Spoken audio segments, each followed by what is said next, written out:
Assalamualaikum warahmatullahi wabarakatuh dan salam sejahtera. Kita kembali berjumpa berkaitan dengan perbincangan geografi STPN. Okey, saya si mana Malun, guru geografi STPN dan juga merangkap pengetua Sekolah Menengah Kebangsaan Mulun Kota Baru Kelantan akan membicarakan satu perkara, iaitu tip cara memahami soalan geografi STPN. Baik. Dalam tip ini ada 4 langkah yang sebenarnya untuk kita memahami soalan geografi sebelum calon dan juga guru menjawab soalan tersebut.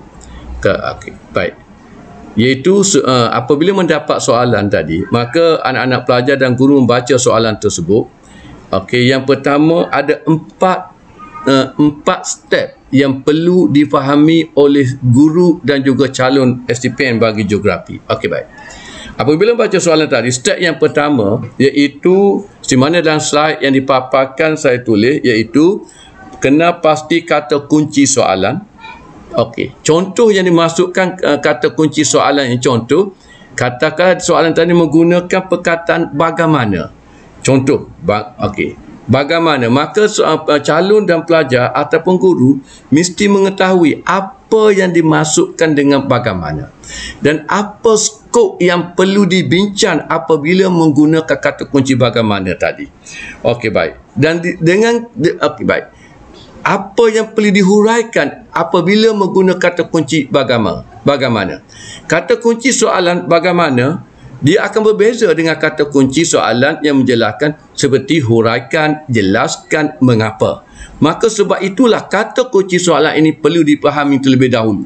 Dan kata kunci soalan ini dia akan menggambarkan kepada 2 perkara yang sebenarnya calon. Iaitu yang pertama, perkara yang perlu kita huraikan, bagaimana kita nak hurai isi tersebut. Yang kedua, ia juga akan menggambarkan markah diperuntukkan untuk satu isi tadi. Contoh paling mudah, kalau biasanya soalan bagaimana, biasanya markah yang diperuntukkan untuk satu isi tadi iaitu 3 markah. Maka itu step yang pertama yang perlu dipahami. Dan saya cadangkan apabila anak-anak pelajar mendapat soalan, garis terlebih dahulu, iaitu berkaitan dengan kata kunci soalan tersebut. Baik. Dalam slide yang kedua, iaitu step yang kedua saya paparkan, iaitu kena pasti dan faham konsep geografi yang terdapat dalam soalan. Contoh, katakan dalam soalan tadi apa konsep geografinya. Contoh, mungkin terdapat perkataan lulu hawa biotik. Maka anak pelajar perlu garis konsep geografi tersebut dan perlu faham terlebih dahulu apa yang dimaksudkan lulu hawa biotik. Mungkin lulu hawa biotik iaitu perkara yang sama dengan ataupun berbeza dengan lulu hawa fizika. Konsep ini perlu dipahami terlebih dahulu. Ataupun mungkin iaitu konsep geografi yang ditulis perkataan tropika lembat, kawasan tropika lembat. Maka konsep ini perlu dipahami. Apa yang dimasukkan tropika lembat tadi? Apa ciri kawasan tropika lembat tadi? Ataupun apa-apa konsep dalam geografi seperti katakanlah migrasi dalaman. Jadi perlu memahami apa yang dimasukkan dengan geografi dalaman tadi. Sekiranya anak-anak pelajar dan step yang kedua tidak memahami konsep geografi tadi, maka anak pelajar akan sukar untuk menjawab soalan geografi, sama ada geografi fizika maupun geografi manusia. Baik. Step yang seterusnya, step ketiga, di mana dalam paparan slide yang saya paparkan, iaitu pelajar perlu ataupun guru perlu kena pasti rangkai kata bahasa yang diguna dalam soalan tersebut. Rangkai kata inilah yang akan menggabung jalinkan, iaitu di antara konsep geografi dengan tindakan atau dengan apa yang kita perlu huraikan nanti. Contoh katakanlah dalam rangkai kata bahasa soalan tadi, contoh perkataan aktiviti manusia.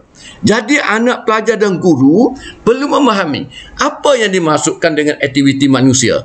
Apabila memahami rangka kata bahasa tadi, maka dalam kepala otak kita, maka anak pelajar atau guru mesti kaitkan di antara step yang kedua tadi, iaitu pemahaman konsep geografi, dan dikaitkan dengan kehendak soalan dalam step yang ketiga, itu rangka kata bahasa yang digunakan tadi.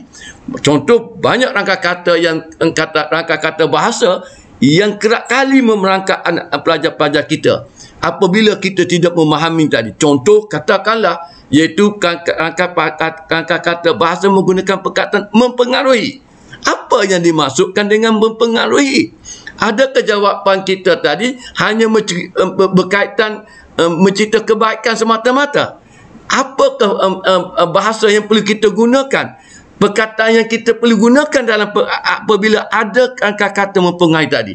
Contoh, katakanlah yang lain, iaitu katalah kepentingan ataupun kesan negatif ataupun kesan, maka ini perlu difaham oleh anak-anak pelajar terlebih dahulu. Sebab itulah dalam step yang ketiga ini, saya cadangkan kepada anak-anak pelajar kita, garis terlebih dahulu, fahami terlebih dahulu.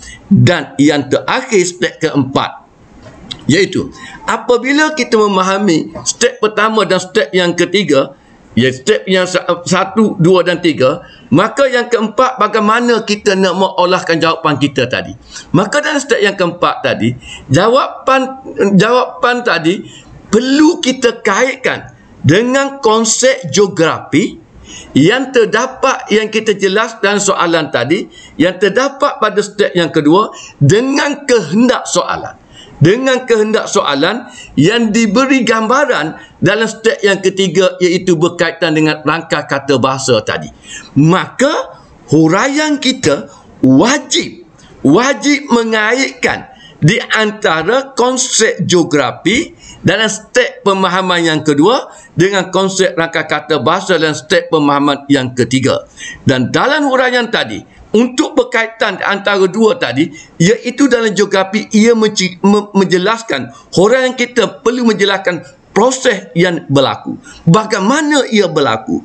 Maka inilah yang dikendaki dalam setiap soalan. Maka dengan kata lain, sebagai penutupnya, maka untuk memahami soalan tadi, anak-anak pelajar dan juga calon atau guru mesti memahami 4 langkah ini terlebih dahulu untuk kita menjawab soalan geografi, sama ada geografi fizikal maupun geografi manusia, sama ada penggal 1, penggal 2 dan penggal 3.